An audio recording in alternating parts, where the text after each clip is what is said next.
তাহলে বাবা ভালো তো সবাই বাসে, আপনারাও ভালোবাসেন, ভালোবাসেন তো? তা কি সেবা দেন ভগবানকে?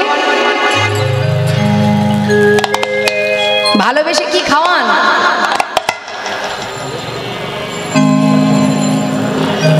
বলুন না, সত্যি কথা বলবেন, ভয় কিসে? ছোট ছোট সাদা সাদা কি কটা করে দেন? একটা?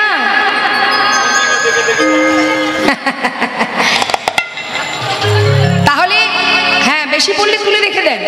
বেশ, বলছে দুটো পড়লে একটা তুলে রাখি। দেখুন আমরা কতখানি ভালোবাসি ভগবানকে, কিন্তু চাইবার বেলায় কম চাই।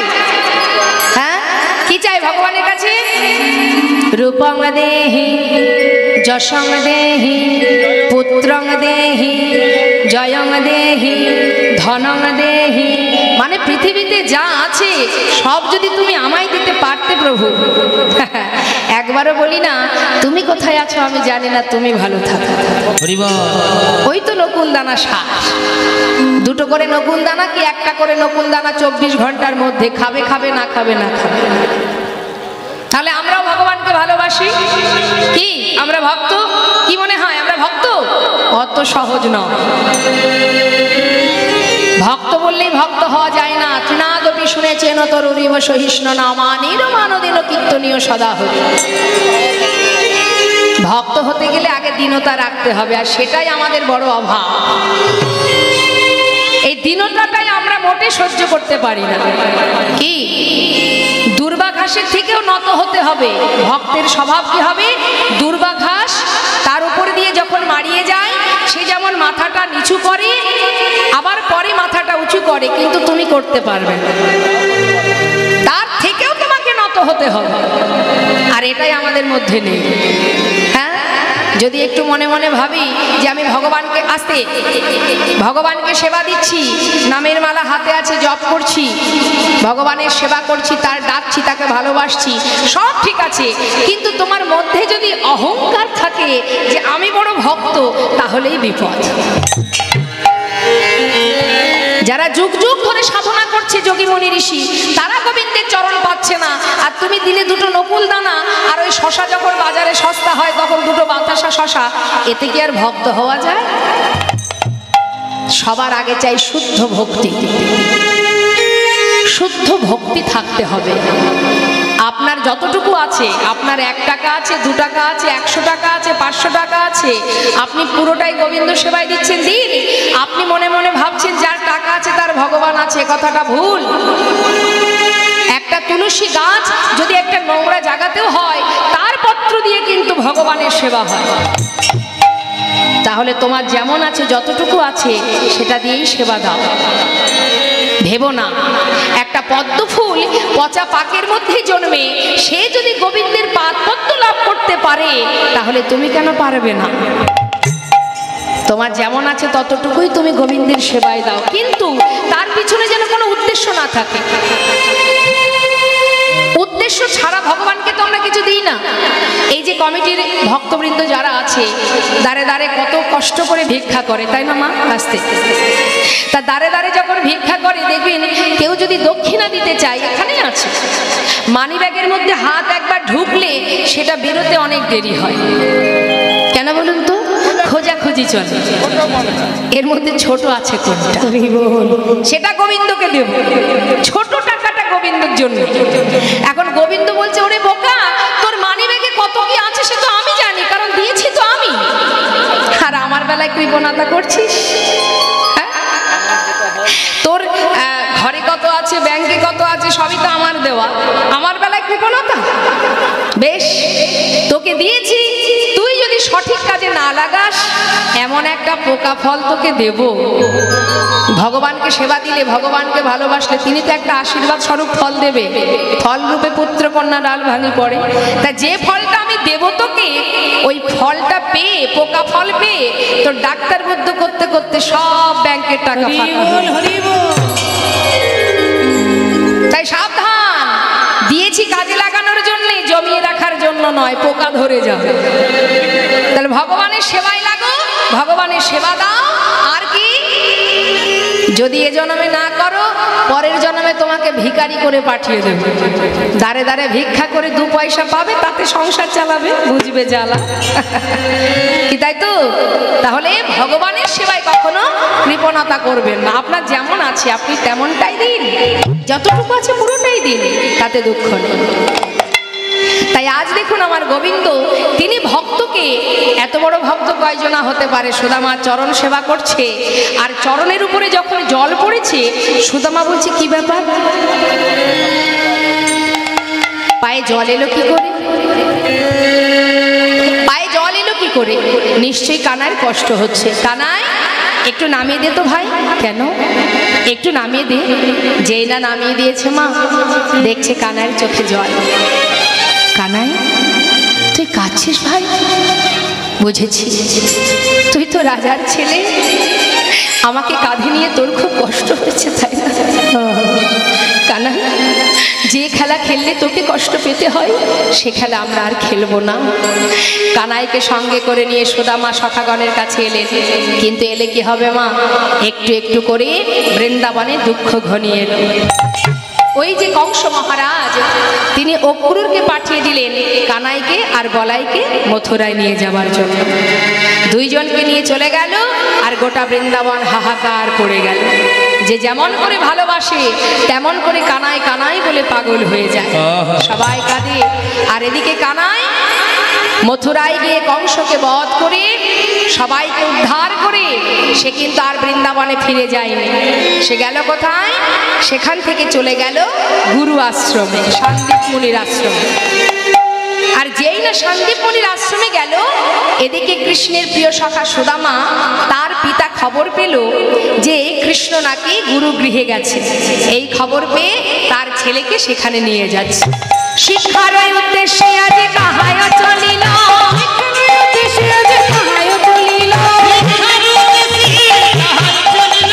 বহুদিন পরে ভাই কানাইকে পাইল, বহুদিন পরে ভাই কানাইকে পাইল। আনন্দ ধরে না, আনন্দ ধরে না, আনন্দ ধরে না, কানাইকে কাছে পেয়ে আনন্দ ধরে না, কানাইকে কাছে পেয়ে আনন্দ ধরে না। বহুদিন পরে ভাই কানাইকে পাইল, বহুদিন পরে ভাই কানাইকে পাইল। যেই না কানাইকে কাছে পেয়েছে সুদামা কানাইকে বুকের মধ্যে জড়িয়ে ধরেছে। বুকের মধ্যে জড়িয়ে ধরে বলছে, কানাই কোথায় ছিলি ভাই এতদিন? আমাকে তোর সঙ্গ ছাড়া করিস না কানাই। সবাই মিলে গুরু গৃহে বসে আছে। এমন সময় গুরুদেবকে আসতে দেখে সবাই বলছে, চুপ, বস বস বস, সবাই বস, গুরুদেব আসছে। গুরুদেব যেই না পাঠশালায় ঢুকেছে, ঢোকা মাত্র জিজ্ঞাসা করছে, কি রে সবাই কেমন আছো তোমরা? ভালো আছি। শুনলাম আমার পাঠশালায় নাকি 3 জন নতুন ছাত্র ঢুকেছো। হ্যাঁ হ্যাঁ, কই দেখি হাত তোলো, কে কে? এই যে আমি গুরুদেব। ও তোমরা 3 জন? হ্যাঁ হ্যাঁ। আচ্ছা আচ্ছা আচ্ছা। তোমার নাম কি? আমার নাম গুরুদেব বলরাম। বলরাম। আর এদিকে এসো। তোমার নাম কি? ঠিক করে বলো। কৃষ্ণ। তোমার নাম কৃষ্ণ? বেশ, মনে হচ্ছে কৃষ্ণ। আর তোমার নাম? আমার নাম সুদামা। সুদামা। আচ্ছা, তোমরা 3 জন আমার পাঠশালায় নতুন, তাই তো? বেশ। তোমার নাম কি বললে? বলরাম, তাই তো? আর তুমি কি শিক্ষা নেবে আমার পাঠশালায়? আমি শিক্ষা নেব গুরুদেব ওই ধনুর্বিদ্যা। ধনুর্বিদ্যা মানে হাতে চালাতে চাই। আচ্ছা আচ্ছা, তাহলে তুমি ধনুর্বিদ্যা শিখবে। এই যে কৃষ্ণ, এদিকে এসো। তুমি কি শিক্ষা নেবে বলো? রাজনীতি। ভালো চলছে। বললেন, গুরুদেব আমি ওই ধনুর্বিদ্যাও শিখবো না, গদাবিদ্যাও শিখবো না, আমি রাজনীতিবিদ্যা শিখবো। বেশ, আর তুমি কি শিখবে? আমি বেদ অধ্যয়ন করব।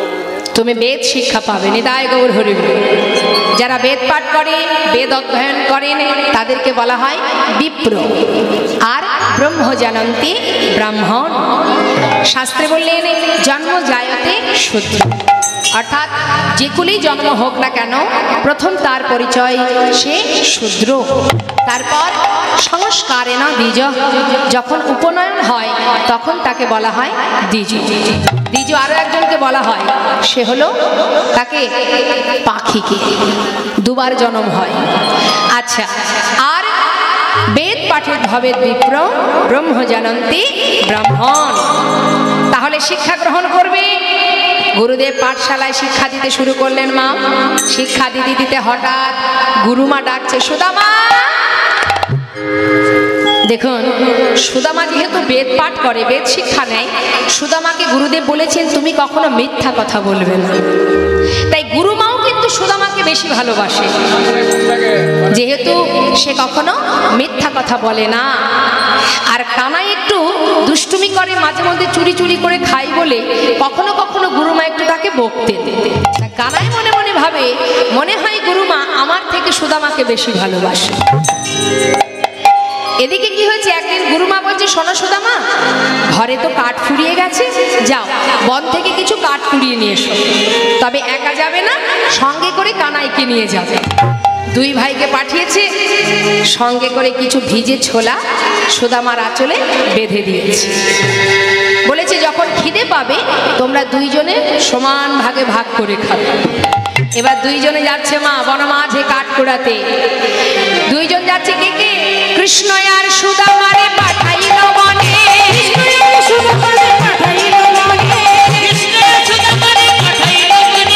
কাটানিতে চলে সবে আনন্দিত মনে।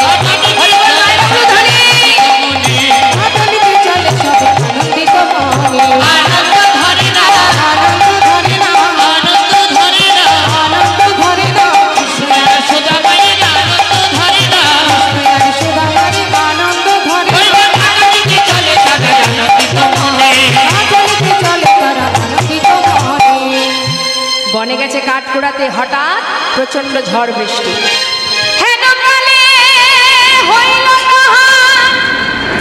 ঝড়ে ভয়ঙ্কর,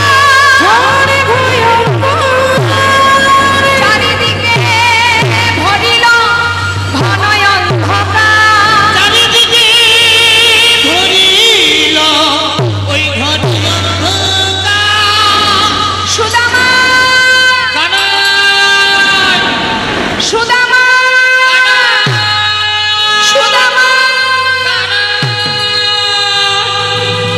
দুইজন একে অপরকে জড়িয়ে ধরেছে, বলছি কাটাই ভয় পাস না, আমি তো আছি, আমি তো রঙে এতটুকু আঘাত লাগতে দেব না। হরি, যত ঝড় যত তুফানই হোক না কেন, আমি তোকে কথা দিচ্ছি, যত কষ্টই হোক সমস্ত আঘাত আমি আগে সহ্য করব, তারপরে তোর অঙ্গে আঘাত দেব। তুই ভাবিস না একটা গাছের ডাল ভেঙে পড়লে আগে আমার গায়ে পড়বে, মানে এমন করে জড়িয়ে ধরেছে, একটা ডাল পড়লে আগে তার গায়ে পড়বে, তারপরে কানার অঙ্গে লাগবে, এমন ভাবে জড়িয়ে ধরেছে। আহা, কিছু সময় পর দুই ভাই উঠে বসেছে এক গাছের ডালে। এবার কি হলো দেখুন মা, গাছের ডালে বসে আছে, কানাই বসেছে নিচে, সুদামা বসেছে ওপরে। হঠাৎ সুদামা চিন্তা করছে প্রচন্ড খিদে পেয়েছি, মা যে ছোলা পাঠিয়েছিল একটু ছোলা খাই, এই ভেবে যেই না মুখে দিতে যাবে হঠাৎ মনে পড়ে গেল, তাই তো মা বলেছিল কানাইকে দিয়ে খেতে, কিন্তু কানাইটা নিচের ডালে দেবো কি করে, এখন দুটো খাই আর বাকিটা নিচে নেমে কানাইকে দিয়ে। এই ভেবে একটা একটা করে খাচ্ছে, আর ওই যে বৃষ্টি হচ্ছে তো প্রচন্ড ঠান্ডা, ঠক ঠক করে কাঁপছে, কাঁপতে কাঁপতে একটা দুটো গালে দিচ্ছে আর দুটো একটা করে নিচে পড়ে যাচ্ছে। আর পড়ছে কিভাবে মা, ঠিক কানাই যে ডালে বসে আছে তার চোখের সামনে দিয়ে পড়ছে। কানাই মনে মনে চিন্তা করছে নিশ্চয়ই সুদামা ছোলা খাচ্ছে, বেশ। হঠাৎ কানাই ডেকে উঠলেন, বন্ধু, এই সুদামা, আমার প্রচন্ড খিদে পেয়েছে ভাই, তোর কাছে যে ছোলা ছিল আছে তো? হঠাৎ কানাই বলছে, কিলে উত্তর দে, তোর ছোলা গুরুমা পাঠিয়েছিল আছে তো? হঠাৎ সুদামা বলছে, জানিস কানাই, ওই একটা ছোলাও তো নেই, এখন বলবো কি জানিস তো, কাঠ কুড়াতে কুড়াতে না কখন যে আঁচল থেকে ছোলাগুলো পড়ে গেছে আমি নিজেও জানি না ভাই। কানাই মনে মনে বললেন, তাহলে তুই মিথ্যা কথা বললি তো। যাক, এই দিন দিন নাই রে ভাই, আবার আসবে দিন। এটাই কিন্তু সুদামার এক অপরাধ। ঠিক তার পরের দিন কানাই সুদামাকে ডাকছে, বন্ধু শোন, তুই আমাকে কতটা ভালোবাসিস? সুদামা বলছে, আমার প্রাণের থেকে বেশি তোকে ভালোবাসি। আচ্ছা, আমি যদি কিছু চাই আমাকে দিবি? নিশ্চয়। তুই যদি আমার প্রাণটা চাস, আমি প্রাণটাই তোকে দিয়ে দেব। প্রাণ দিতে হবে না, আজ আমি তোর কাছে একটা জিনিস চাইবো, তুই কিন্তু দিবি। বেশ, বল কি চাস? ওই দেখ, রন্ধনশালায় মা মানে গুরুমা নাড়ু তৈরি করে রেখেছে। তুই তো জানিস আমি একটু নাড়ু খেতে ভালোবাসি, আমার জন্য দুটো নাড়ু এনে দে না ভাই। সুদামা বলছে, এই ব্যাপার, ঠিক আছে তুই বস, আমি মাকে গিয়ে বলি, মা আমাকে দিলে তোকে দিয়ে দেব। না, এইভাবে আনলে হবে না, চুরি করে আনতে হবে।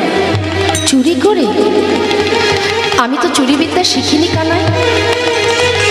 আমার গুরুদেব আমাকে বলেছে, যে মুখে বেদ পাঠ হয় সেই মুখে কখনো মিথ্যা কথা বলতে নেই। আমি তো কোনোদিনই চুরিবিদ্যা শিখিনি, আমি চুরি করব কি করে? আমি পারবো না কানাই, আমাকে বলিস না। ও, এই তোর ভালোবাসা? এই তুই আমাকে ভালোবাসিস? এই নাকি আমার জন্য প্রাণ দিয়ে দিবি আর দুটো নাড়ু আনতে পারবি না? আচ্ছা ঠিক আছে, তুই বস, আমি এক্ষুনি যাবো আর আসবো। তবে একটা কথা, ও কানাই, তুই কিন্তু এইখানে বসে থাকবি। যদি দেখিস গুরুমা আসছে আমাকে একটু জানাস, আমি তাড়াতাড়ি করে সাবধান হয়ে যাব। ঠিক আছে ঠিক আছে, কোনো চিন্তা নেই, তুই বস, আমি চললাম। এবার কানাই বসে আছে, সুদামা ভিতরে গেছে। মা ভিতরে গিয়ে যেই না নাড়ুর পাত্রে দুটো নাড়ু হাত দিয়ে তুলেছে, হঠাৎ কানাই চিৎকার করে উঠেছে, গুরুমা! শিগগিরই এসো। প্রতিদিন তুমি মনে করো আমি নাড়ু চুরি করে খাই, আজ হাতে নাতে প্রমাণ, দেখে যাও কে তোমার ঘরে নাড়ু চুরি করে খায়।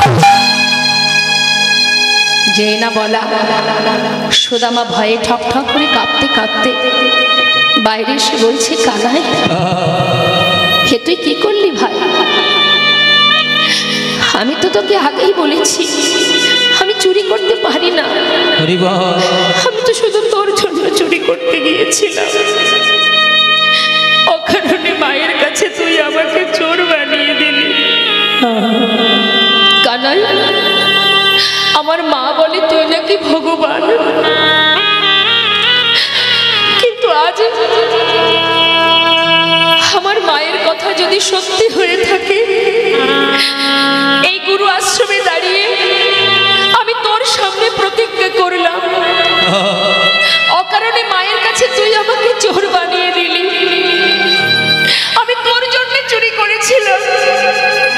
কানাই, তোর কাছে যে যা চাই তুই নাকি তাকে তাই দিস, তুই নাকি ভগবান। আমি তো জানি না, যদি সত্যি তুই ভগবান হয়ে থাকিস, আজ এই গুরু আশ্রমে দাঁড়িয়ে আমি প্রতিজ্ঞা করলাম কানাই, জীবনে যদি দারিদ্রতার অন্ধকারে ডুবে মরেও যায়, কোনোদিন তোর কাছে দুহাত পেতে আমি কিচ্ছু চাই। এই প্রতিজ্ঞা রইল আমার, কিচ্ছু চাইব না আমি তোর কাছে। কানাই বলছে, সুদামা তাহলে আমিও প্রতিজ্ঞা করলাম, তুই যতদিন না চাইবি আমিও তোকে কিচ্ছু দেব না। এই হয়ে গেল প্রতিজ্ঞা। কিছুদিন পর গুরুগৃহ থেকে সকলেই চলে গেল আপন আপন ঘরে। গুরুদেব বললেন, তোমাদের শিক্ষা পূর্ণ হয়েছে, এবার তোমরা নিজ গন্তব্যস্থলে ফিরে যেতে পারো। সবাইকে পাঠিয়ে দিল। আর কৃষ্ণ কোথায় গেল মা? চলে গেল দ্বারকা। দ্বারকায় গিয়ে তিনি রাজা হয়ে বসে রইলেন। আর এদিকে সুদামা মস্ত বড় পণ্ডিত হলেন। পণ্ডিত হয়ে ঘরে ফিরলো, বাবা মা গর্বে বুক ফুলিয়ে সবাইকে ডেকে ডেকে বলে, সন্তান যদি ভালো কিছু করে বাবা মার কিন্তু একটু গর্ব হয়। সবাইকে ডেকে ডেকে বলে, শোনো শোনো, সবার তো সন্তান আছে, আমার মতো পুত্র কার আছে বলো দেখি, আমার সন্তান মস্ত বড় পণ্ডিত। সবাই বলে, সত্যি তাই, তোমার ছেলে সত্যিই বড় পণ্ডিত হয়েছে। বাবার বড় গর্ব হয়, সুখে স্বাচ্ছন্দ্যে জীবন কেটে যায়। সুদামা সেই এলাকার মধ্যে একটা পাঠশালায় ছোট ছোট বাচ্চাদের শিক্ষা দিয়ে যা পায় তাতে তার সংসার চলে যায়। ক্ষমা ছোট্ট সুদামা যখন বিবাহের বয়স হলো, বাবা মা এক সুকন্যার যোগাযোগ করে শুভ দিন দেখে সুদামার বিবাহ দিল। হরিবল হরিবল, একবার উলুধ্বনি।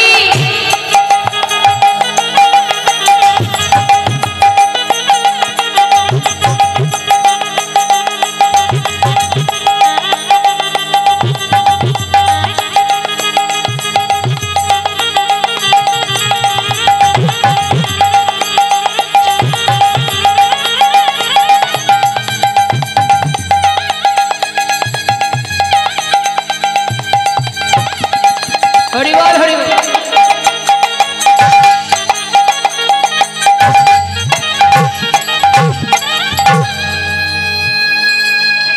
যার সঙ্গে বিবাহ হলো তিনি কিন্তু ধনী পরিবারের কন্যা, শিবের পূজা করতেন, নাম সুশীলা।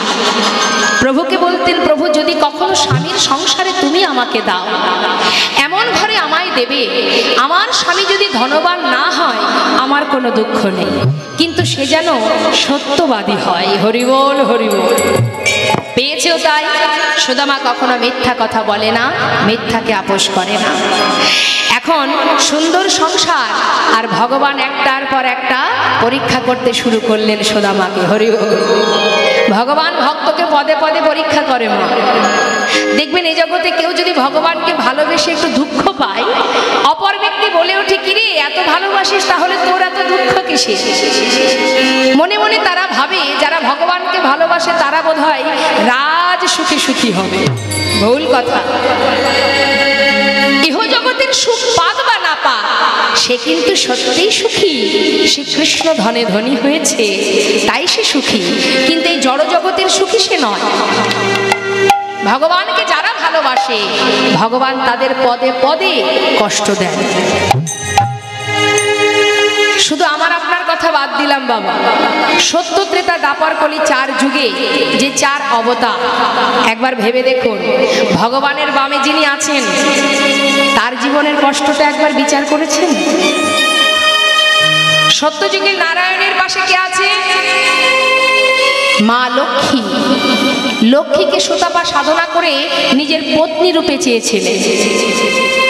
তাই মা লক্ষ্মী বলেছিলেন, এ জগতে এত কিছু থাকতে তুই আমাকে পত্নী রূপে চাস, আমি তোর ঘরণী হব, কিন্তু তুই হবি নপুংস। আয়ানের ঘরণী হয়েছিলেন প্রেমময়ী রাধারানী। এবার আসি আমরা ত্রেতা যুগে। ত্রেতা যুগে প্রভু রামচন্দ্রের বামে কে আছে? মা মা সীতা। তার কষ্টটা একবার ভাবো, পাঠিয়ে দিল বনবাসে, তারপর হলো তার অগ্নি পরীক্ষা, অবশেষে তাকে পাতালে চলে যেতে হলো। দাপর যুগে 100 বৎসর হারা হলেন রাধারানী গোবিন্দকে, আর সব থেকে বিরহ হচ্ছে এই কলিযুগে। মহাপ্রভু চলে যাবার পর কোনোদিন বিষ্ণুপ্রিয়া আর প্রভুকে দেখতে পাননি। রাধারানী তবুও জানতে পারতেন, কোনোদিন দেবর্ষি নারদকে পাঠাতেন, কোনোদিন আমার বৃন্দাসখীকে পাঠাতেন, যা আমার বধূ কেমন আছে খোঁজ নিয়ে আয়। কিন্তু বিষ্ণুপ্রিয়া যেদিন প্রভুকে হারালেন সেদিন থেকে আর প্রিয়া জানতে পারেনি প্রভু কোথায় আছে, কেমন আছে, কিভাবে আছে। তথাপিও সেই বিষ্ণুপ্রিয়া 4 দেওয়ালের মধ্যে বাধা থেকে কাষ্ঠ বিগ্রহ সেবা দিতেন, আর সারাদিনে মহামন্ত্র জপ করে যতগুলো তণ্ডুল হতো সেইগুলো একত্রিত করে রন্ধন করে আগে নিজের শাশুড়ি মাকে দিতেন। বাড়ির পুরানো কাজের যে লোক ছিল যার নাম ঈশান, সেই ভৃত্য ঈশানকে দিতেন, অবশেষে যেটুকু থাকতো সেটুকু নিজে সেবা করত। কেন করত? শুধুমাত্র প্রাণটা বাঁচিয়ে রাখার জন্য, যাতে আমি আমার প্রভুর সেবা করতে পারি।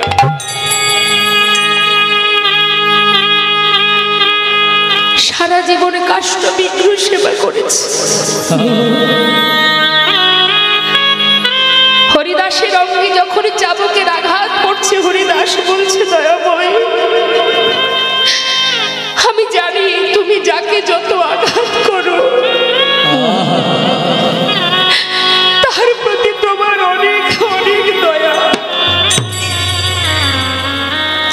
তুমি বিনা কারণে কাউকে আঘাত করো না। তুমি যে কাঙালের হরি, তুমি যে পতিত পাবন। তাই এ জগতে কেউ যদি ভগবানকে ভালোবেসে কষ্ট পায়, একটুখানির জন্য দুঃখ পাবেন না, কারণ আপনি প্রভুকে ভালোবেসেছেন। আপনার মালিক সে। আজ সুদামাকে দেখুন কিভাবে কষ্ট দিচ্ছে, তথাপিও সুদামা কৃষ্ণ ছাড়া আর জানে না। তাকে পরীক্ষা করার জন্য কত সময় দেখি সে না চেয়ে থাকতে পারে, তাই একটা একটা করে তার সমস্ত সুখ কেড়ে নিচ্ছে। আমরা যদি একটু কষ্ট পাই না মা, ভগবানকে আর সেবা দিই না, ঠাকুর ঘরেই যাই না, প্রণামও করি না। কেন? আমাকে কষ্ট দিয়েছে। ভগবান তো তাকেই কষ্ট দেন যাকে তিনি নিজের করে ভালোবাসেন। তার প্রমাণ দেব, ছোট্ট একটা প্রমাণ। আপনার বাড়ির সামনে যদি ছোট ছোট বাচ্চারা খেলা করে, মনে করুন তার মধ্যে আপনার বাচ্চাও আছে। আপনি খেলা দেখে এতটা খুশি হলেন, বাজার থেকে বা দোকান থেকে খাবার কিনলেন। খাবার কিনে কি শুধু নিজের বাচ্চাকে দেবেন না সবাইকে দেবেন? সবাইকে দেবেন, তাই না?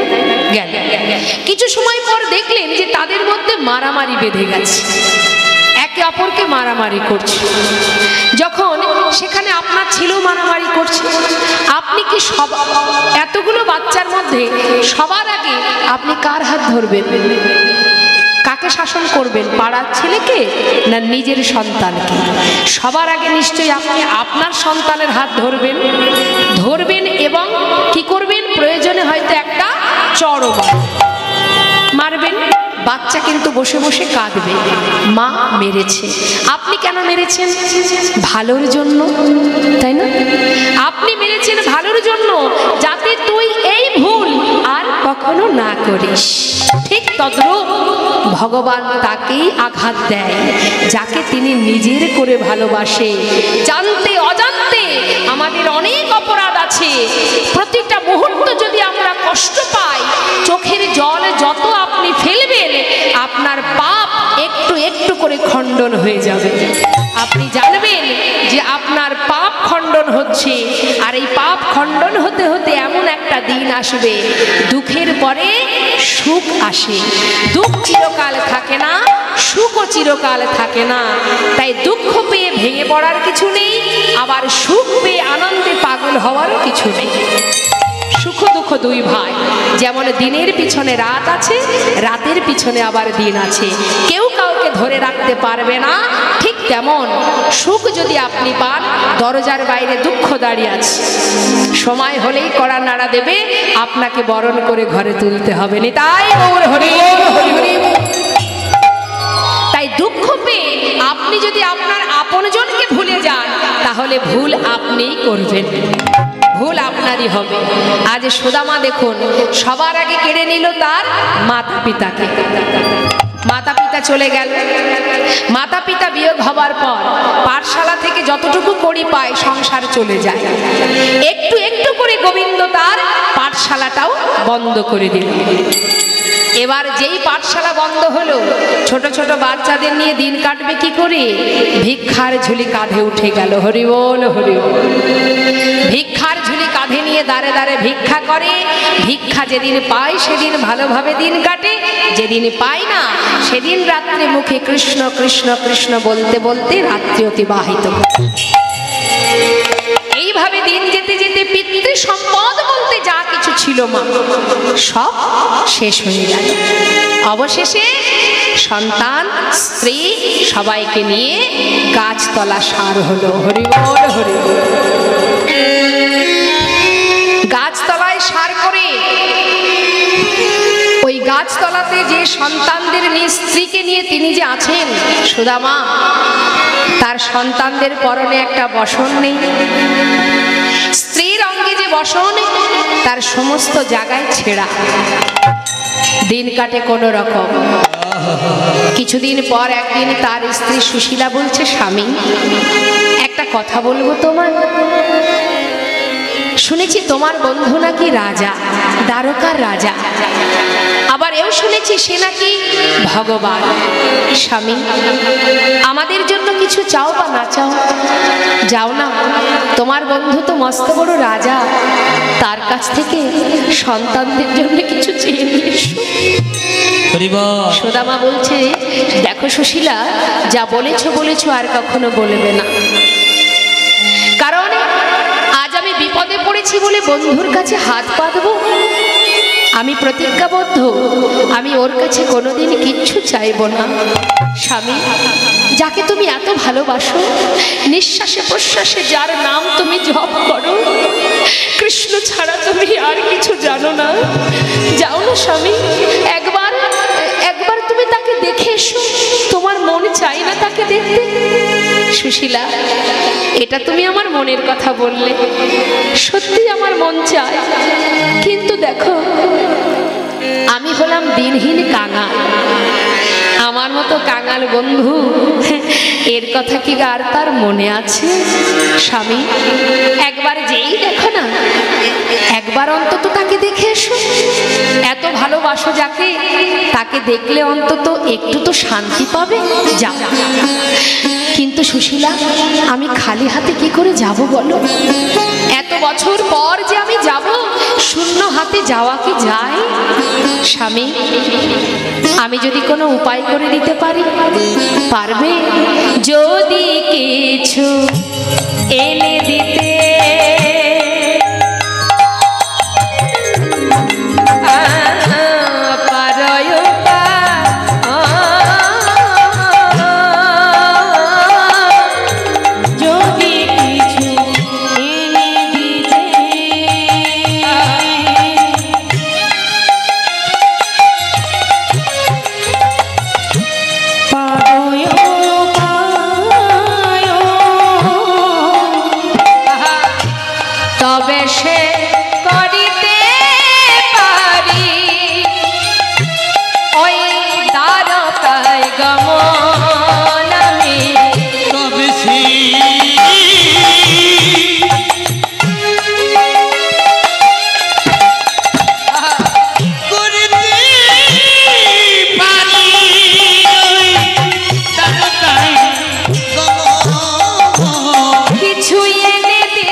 যেতে পারি।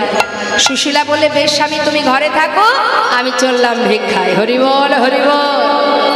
ভিক্ষায় গেলেন ধনী পরিবারের কন্যা। কার জন্য? গোবিন্দ সেবার জন্য।